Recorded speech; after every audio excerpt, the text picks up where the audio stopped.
மத்தேயு 9ஆம் அதிகாரம். அப்பொழுது அவர் படவில் ஏறி இக்கரைப்பட்டு தம்முடைய பட்டணத்திற்கு வந்தார். அங்கே படுக்கையிலே கிடந்த ஒரு திமிர்வாதக்காரனை அவரிடத்தில் கொண்டு வந்தார்கள். இயேசு அவர்களுடைய விசுவாசத்தை கண்டு திமிர்வாதக்காரனை நோக்கி, மகனே, திடன்கொள், உன் பாவங்கள் உனக்கு மன்னிக்கப்பட்டது என்றார். அப்பொழுது வேத பாரகரில் சிலர், இவன் தேவ தூஷணம் சொல்லுகிறான் என்று தங்கள் உள்ளத்தில் சொல்லிக் கொண்டார்கள். இயேசு அவர்கள் நினைவுகளை அறிந்து, நீங்கள் உங்கள் இருதயங்களில் பொல்லாதவைகளை சிந்திக்கிறது என்ன? உன் பாவங்கள் மன்னிக்கப்பட்டது என்று சொல்வதோ, எழுந்து நடவென்று சொல்வதோ எது எளிது? பூமியிலே பாவங்களை மன்னிக்க மனுஷகுமாரனுக்கு அதிகாரம் உண்டென்பதை நீங்கள் அறிய வேண்டும் என்று சொல்லி திமிர்வாதக்காரனை நோக்கி, நீ எழுந்து உன் படுக்கை எடுத்துக்கொண்டு உன் வீட்டுக்கு போ என்றார். உடனே அவன் எழுந்து தன் வீட்டுக்கு போனான். ஜனங்கள் அதை கண்டு ஆச்சரியப்பட்டு, மனுஷருக்கு இப்படிப்பட்ட அதிகாரத்தை கொடுத்தவராகிய தேவனை மகிமைப்படுத்தினார்கள்.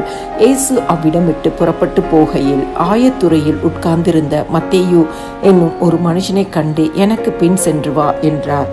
அவன் எழுந்து அவருக்கு பின் சென்றான். பின்பு அவர் வீட்டிலே போஜன பந்தி இருக்கையில் அநேக ஆயக்காரரும் பாவிகளும் வந்து இயேசுவோடும் அவர் சீஷரோடு கூட பந்தி இருந்தார்கள். பரிசேயர் அதை கண்டு அவருடைய சீஷர்களை நோக்கி, உங்கள் போதகர் ஆயக்காரரோடும் பாவிகளோடும் போஜனம் பண்ணுகிறது என்னவென்று கேட்டார்கள். இயேசு அதை கேட்டு, பிணியாளிகளுக்கு வைத்தியன் வேண்டியதே அல்லாமல் சுகம் உள்ளவர்களுக்கு வேண்டியதில்லை, பலியே அல்ல, இரக்கத்தையே விரும்புகிறேன் என்பதின் கருத்து இன்னதென்று போய் கற்றுக்கொள்ளுங்கள். நீதிமான்களை அல்ல, பாவிகளையே மனம் திரும்புகிறதற்கு அழைக்க வந்தேன் என்றார். அப்பொழுது யோவானுடைய சீஷர் அவரிடத்தில் வந்து, நாங்களும் பரிசேயரும் அநேக தரம் உபவாசிக்கிறோமே, உம்முடைய சீஷர் உபவாசியாமல் இருக்கிறது என்னவென்று கேட்டார்கள். அதற்கு இயேசு, மணவாளன் தங்களோடு இருக்கையில் மணவாளனுடைய தோழர் துயரப்படுவார்களா?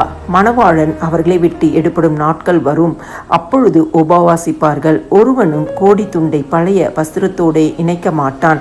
இணைத்தால் அதனோடே இணைத்த துண்டு வஸ்திரத்தை அதிகமாய் கிழிக்கும், பீறலும் அதிகமாகும். புது திராட்சை ரசத்தை பழந்துருத்திகளில் வார்த்து வைக்கிறதும் இல்லை. வார்த்து வைத்தால் துருத்திகள் கிழிந்து போம், ரசமும் சிந்திப்போம், துருத்திகளும் கெட்டுப்போம்.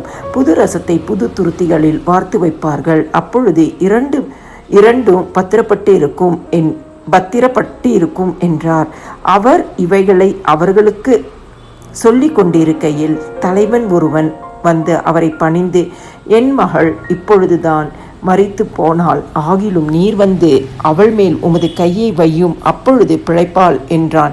இயேசு எழுந்து தம்முடைய சீஷரோடு கூட அவன் பின்னே போனார். அப்பொழுது 12 வருஷமாய் பெரும்பாடுள்ள ஒரு ஸ்திரீ, நான் அவருடைய வஸ்திரத்தை ஆகிலும் தொட்டால் சொஸ்தமாவேன் என்று தன் உள்ளத்தில் எண்ணிக்கொண்டு அவர் பின்னாலே வந்து அவருடைய வஸ்திரத்தின் ஓரத்தை தொட்டாள். இயேசு திரும்பி அவளை பார்த்து, மகளை, திடன்கொள், உன் விசுவாசம் உன்னை ரட்சித்தது என்றார். அந்நேரம் முதல் அந்த ஸ்திரீ சொஸ்தமானாள். இயேசுவானவர் தலைவனுடைய வீட்டிலே வந்து தாரை ஊதுகிறவர்களையும் இறைகிற ஜனங்களையும் கண்டு, விலகுங்கள், இந்த சிறு பெண் மரிக்கவில்லை, நித்திரையாயிருக்கிறாள் என்றார். அதற்காக அவரை பார்த்து நகைத்தார்கள். ஜனங்கள் வெளியே துரத்தப்பட்ட பின்பு அவர் உள்ளே பிரவேசித்து அந்த சிறு பெண்ணின் கையை பிடித்தார். உடனே அவள் எழுந்திருந்தாள். இந்த சங்கதி அத்தேசம் எங்கும் பிரசித்தமாயிற்று. இயேசு அவ்விடம் விட்டு போகையில் 2 குருடர் அவர் பின்னே சென்று, தாவீதின் குமாரனே, எங்களுக்கு இரங்கும் என்று கூப்பிட்டார்கள். அவர் வீட்டிற்கு வந்த பின்பு அந்த குருடர் அவரிடத்தில் வந்தார்கள். இயேசு அவர்களை நோக்கி, இதை செய்ய எனக்கு வல்லமை உண்டென்று விசுவாசிக்கிறீர்களா என்று கேட்டார். அதற்கு அவர்கள், ஆம், விசுவாசிக்கிறோம் ஆண்டவரே என்றார்கள். அப்பொழுது அவர்களுடைய கண்களை அவர் தொட்டு, உங்கள் விசுவாசத்தின்படி உங்களுக்கு ஆக கடவுது என்றார்.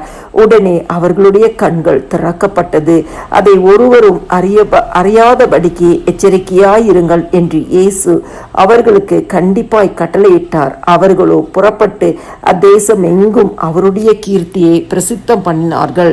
அவர்கள் புறப்பட்டு போகையில் பிசாசு பிடித்த ஊமையான ஒரு மனுஷனை அவரிடத்தில் கொண்டு வந்தார்கள். பிசாசு துரத்தப்பட்ட பின்பு ஊமையன் பேசினான். ஜனங்கள் ஆச்சரியப்பட்டு, இஸ்ரவேலில் இப்படி ஒரு காலம் காணப்படவில்லை என்றார்கள்.